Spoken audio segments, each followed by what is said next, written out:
El calor en Jerusalén es sofocante. No es solo el sol del Medio Oriente golpeando la piedra caliza. Es la fricción de una multitud apretada, nerviosa. 42 meses.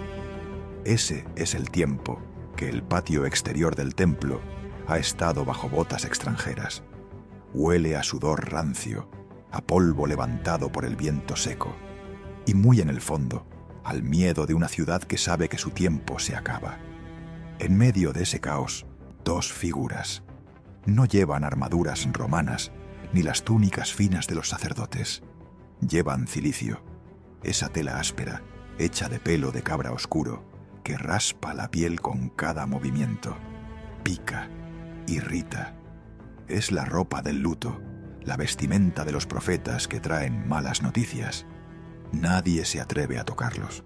Si alguien intenta ponerles una mano encima, fuego sale de su boca.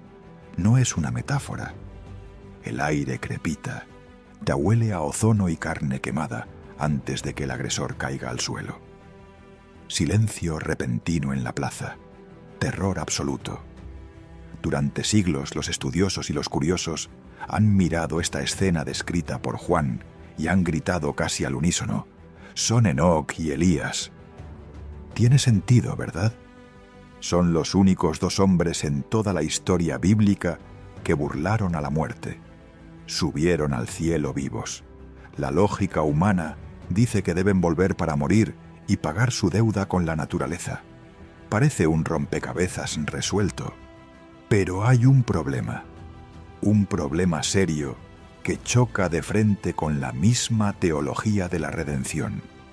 Si nos acercamos al texto, si dejamos de repetir lo que escuchamos en la escuela dominical y leemos lo que realmente dice la Escritura sobre la muerte, la resurrección y el papel de Moisés, esa teoría perfecta empieza a hacer agua.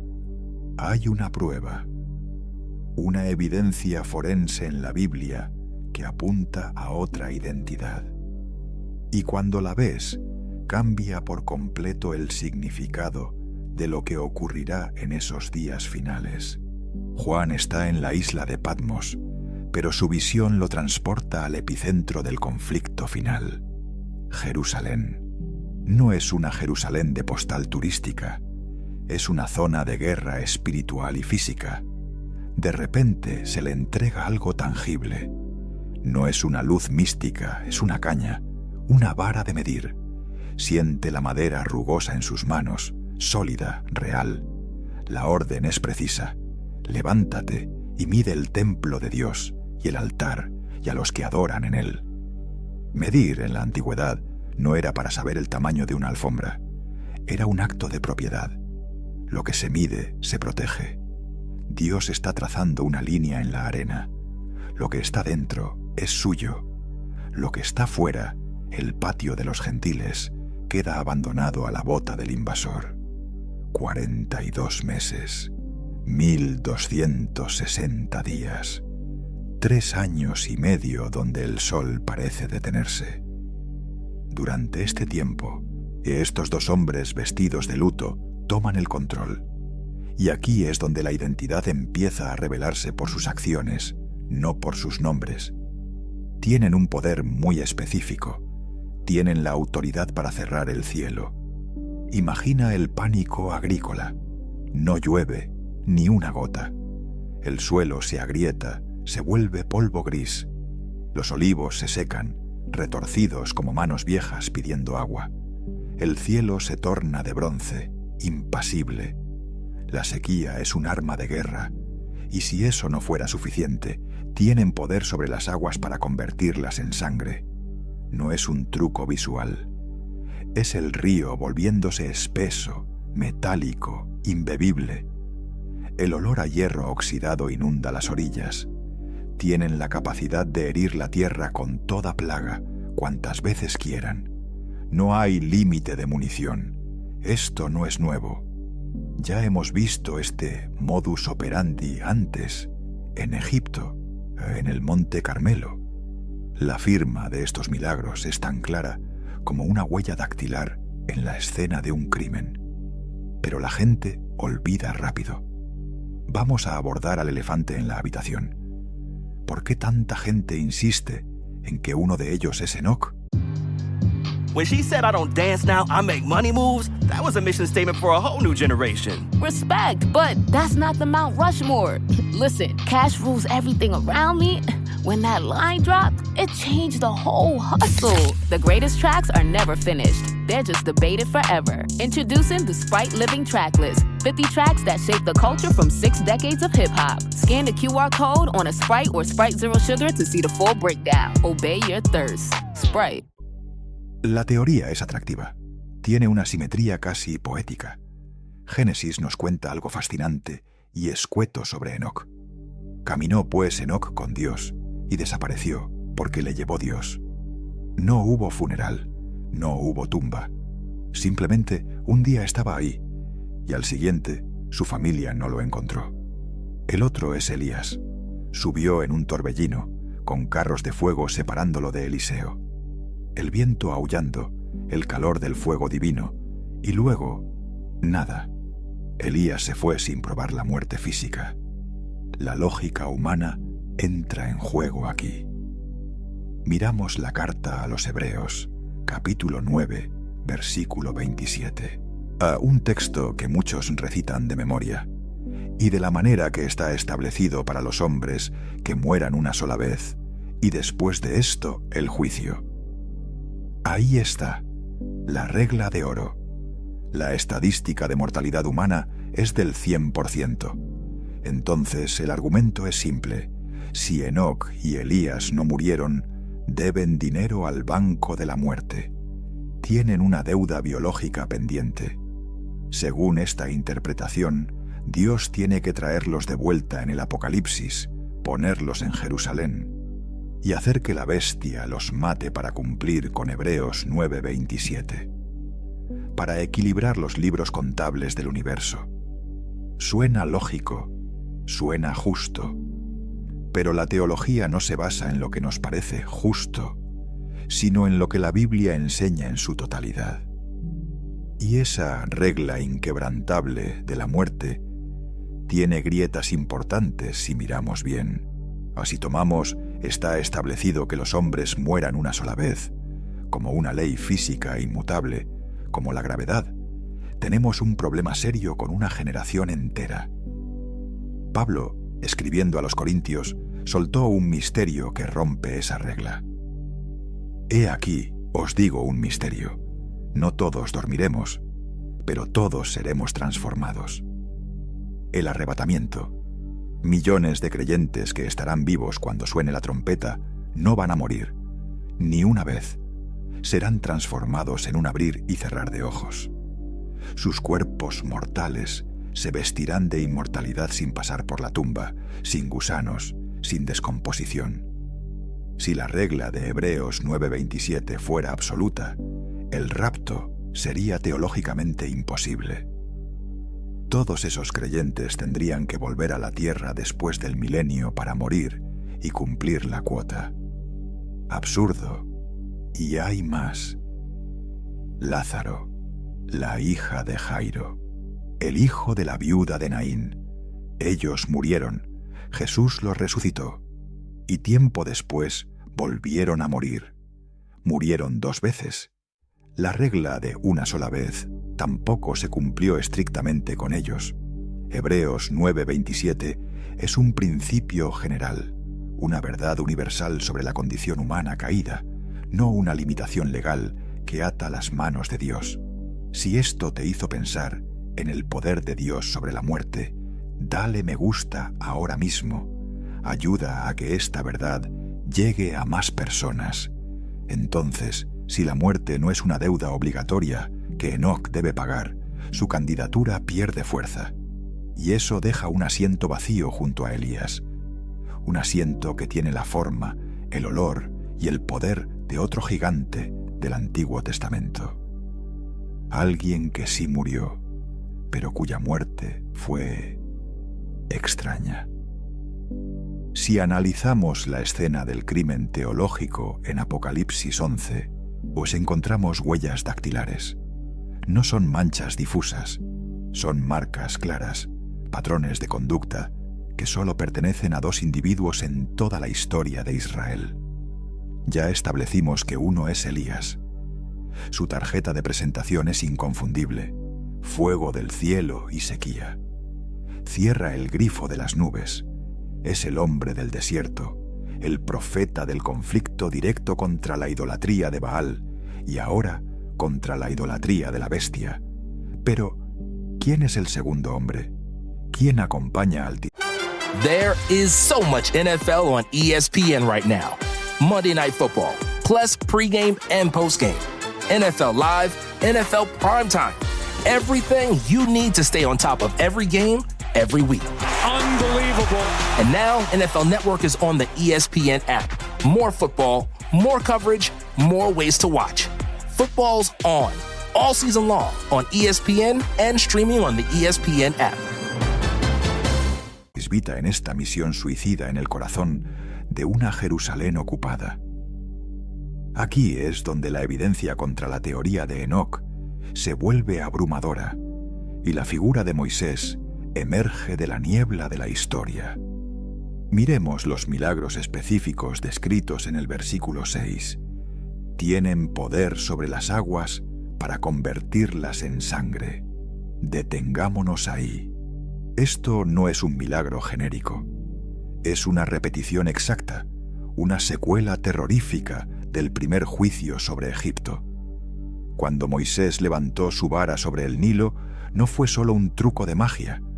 Fue un ataque directo a la línea de vida de una civilización.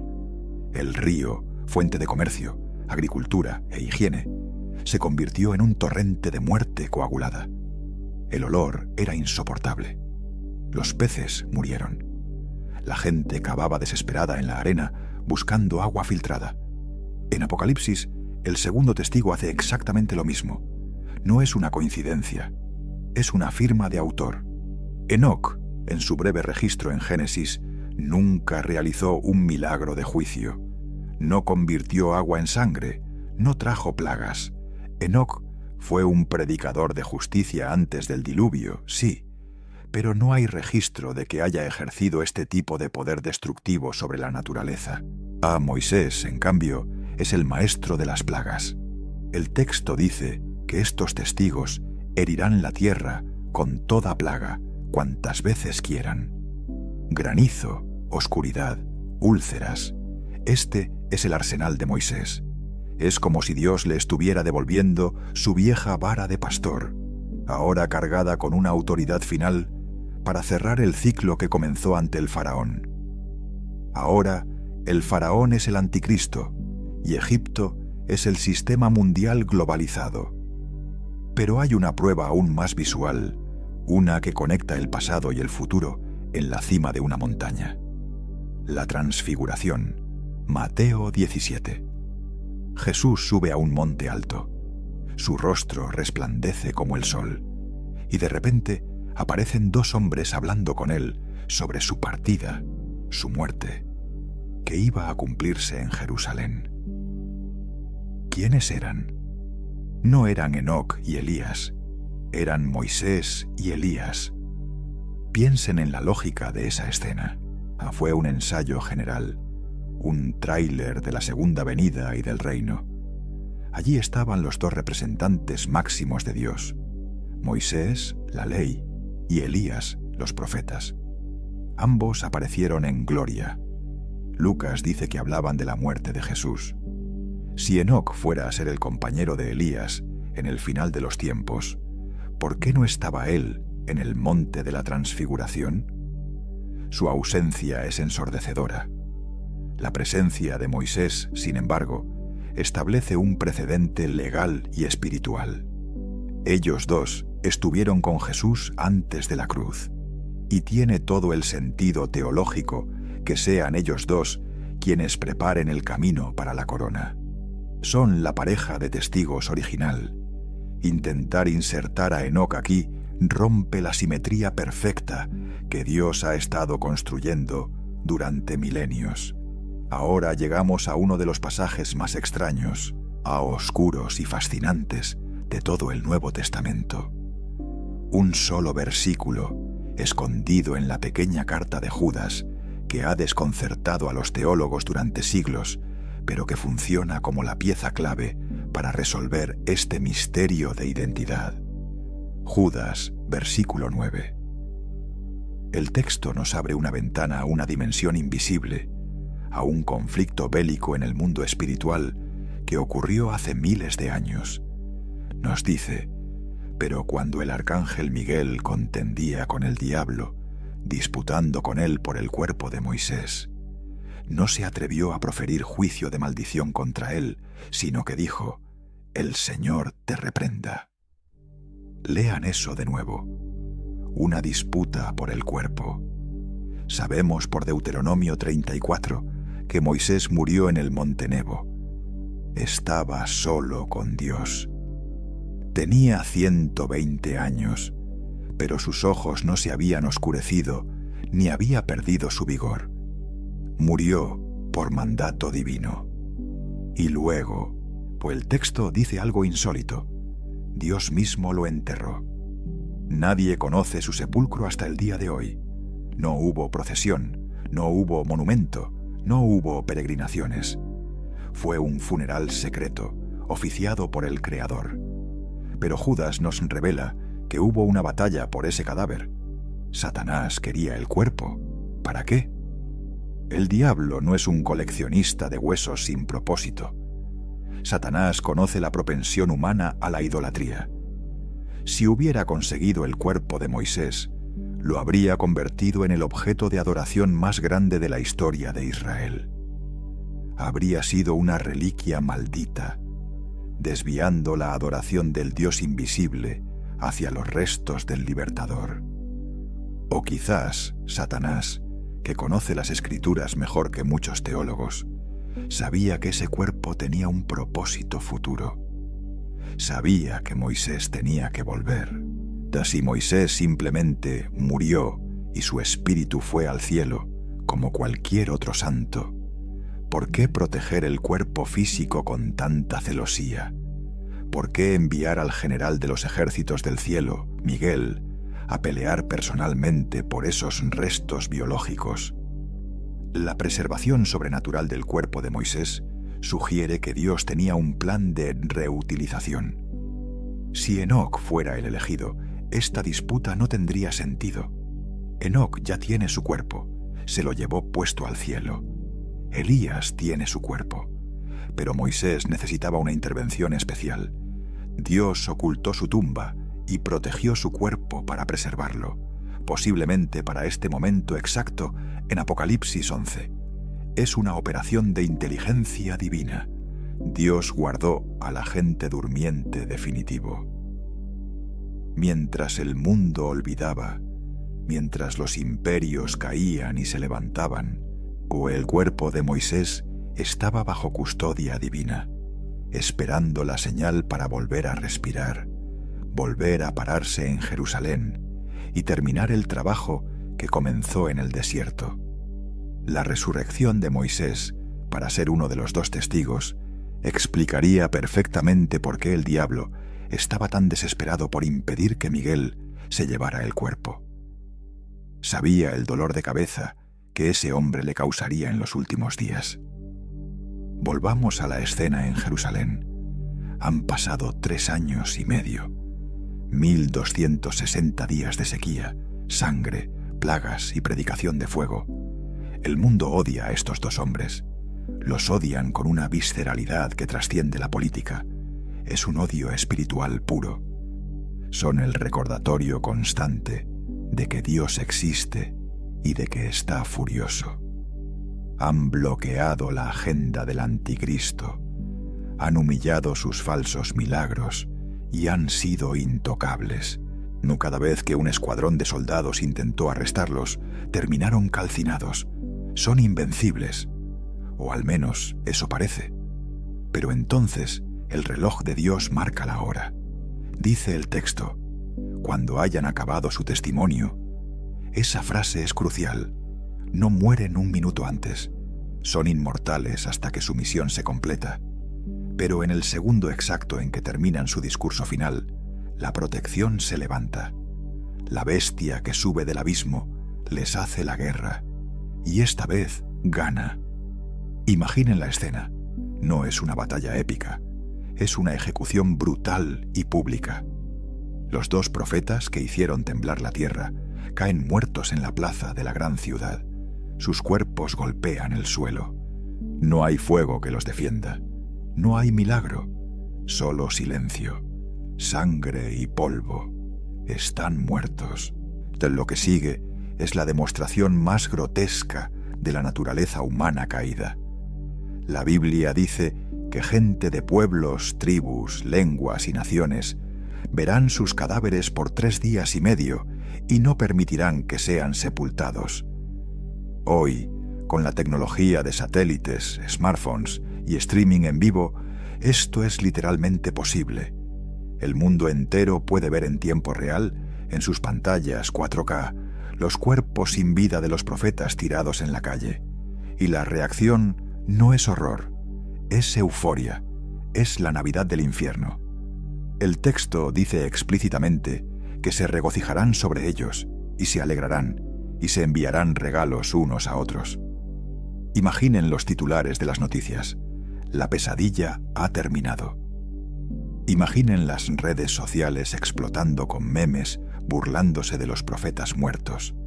Fiestas en Londres, Nueva York, Tokio. La gente se abraza, quien destapa botellas de vino caro, se envía regalos. ¿Por qué? Porque estos 2 profetas habían atormentado a los moradores de la tierra. Su mensaje era el tormento. Su llamado al arrepentimiento era una tortura para una conciencia cauterizada. La muerte de la verdad es motivo de celebración para la mentira. When she said, "I don't dance now, I make money moves," that was a mission statement for a whole new generation. Respect, but that's not the Mount Rushmore. Listen, cash rules everything around me. When that line dropped, it changed the whole hustle. The greatest tracks are never finished. They're just debated forever. Introducing the Sprite Living Tracklist. 50 tracks that shape the culture from 6 decades of hip-hop. Scan the QR code on a Sprite or Sprite Zero Sugar to see the full breakdown. Obey your thirst. Sprite. Dejan los cuerpos pudriéndose bajo el sol, negándoles la dignidad de una tumba, como trofeos de guerra de la bestia. Es el punto más bajo de la moralidad humana. El mundo respira aliviado, pensando que han vencido a Dios. Creen que el problema se acabó. Pero Dios sabe contar el tiempo. 3 días y medio, ni 1 hora más. 3 días y medio. En el clima de Jerusalén, la descomposición es rápida. Los cuerpos están hinchados, la piel ha cambiado de color. Las moscas zumban sobre ellos. El olor a muerte es real. Las cámaras de televisión siguen transmitiendo la imagen estática de la victoria de la bestia. La gente sigue celebrando.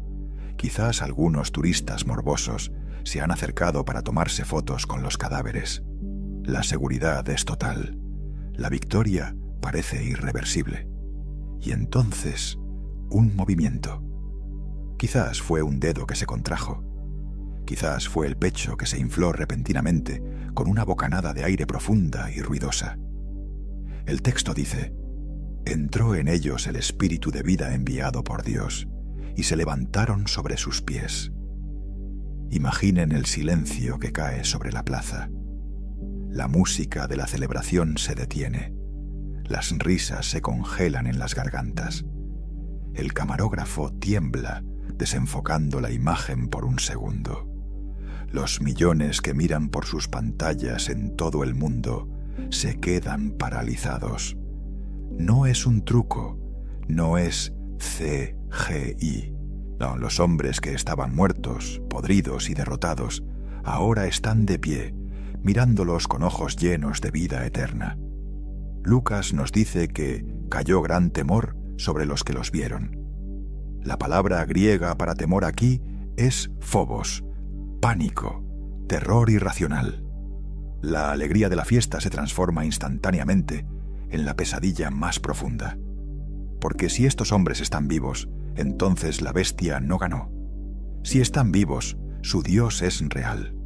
Si están vivos, el juicio no ha terminado. Apenas está comenzando. No tienen tiempo ni de gritar. Una voz potente, como un trueno, rompe el cielo sobre Jerusalén. No es un susurro en la mente, es una onda sonora audible.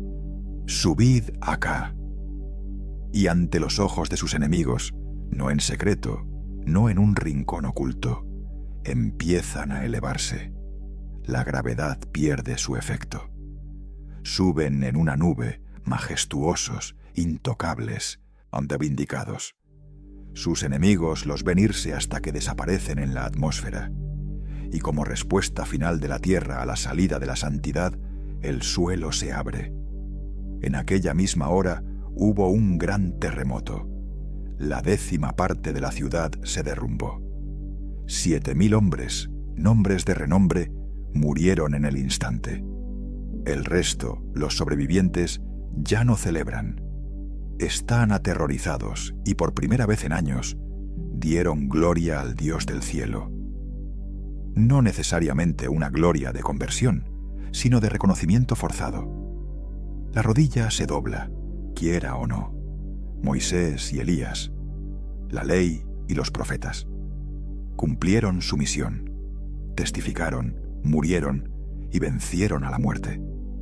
La teoría de Enoc se desvanece ante la majestuosidad de este cumplimiento profético que une todo el hilo rojo de la Biblia, desde el Éxodo y el Carmelo y hasta la Jerusalén del fin de los tiempos. Dios no improvisa, todo estaba escrito. La Biblia no es un libro de cuentos desconectados, es una arquitectura perfecta. Cuando miramos a estos dos testigos, no estamos viendo solo una curiosidad del futuro, estamos viendo la fidelidad de Dios con el pasado. Moisés, el hombre que no pudo entrar a la tierra prometida por golpear la roca, finalmente entra. Finalmente pisa Jerusalén. Finalmente completa su misión. Dios no deja cabos sueltos. La identidad de estos hombres nos enseña algo vital para nosotros hoy. La muerte no es el final de tu historia si estás en las manos de Dios. El enemigo puede celebrar tu caída. El mundo puede hacer fiesta sobre tus fracasos o tu silencio. Pueden darte por muerto, vencido y olvidado. Pero Dios tiene la última palabra, y Él tiene un cronómetro que el mundo no puede ver. Y cuando Él dice, levántate, no hay tumba, no hay depresión, no hay crisis, no hay bestia que pueda mantenerte en el suelo. El mismo espíritu de vida que levantó a esos dos testigos en medio de una plaza hostil es el que está disponible hoy para ti. No vivas con miedo a lo que viene al mundo. No mires las noticias con terror. Mira la promesa. Porque al final, los que están con Dios suben. Los que están con Dios permanecen de pie cuando el humo se disipa. Si este mensaje te dio esperanza, no te lo guardes. Compártelo con alguien que necesite saber que Dios tiene el control. Suscríbete para seguir profundizando en la verdad y déjame tu comentario. ¿Qué le pedirías a Dios hoy? Nos vemos en el próximo video.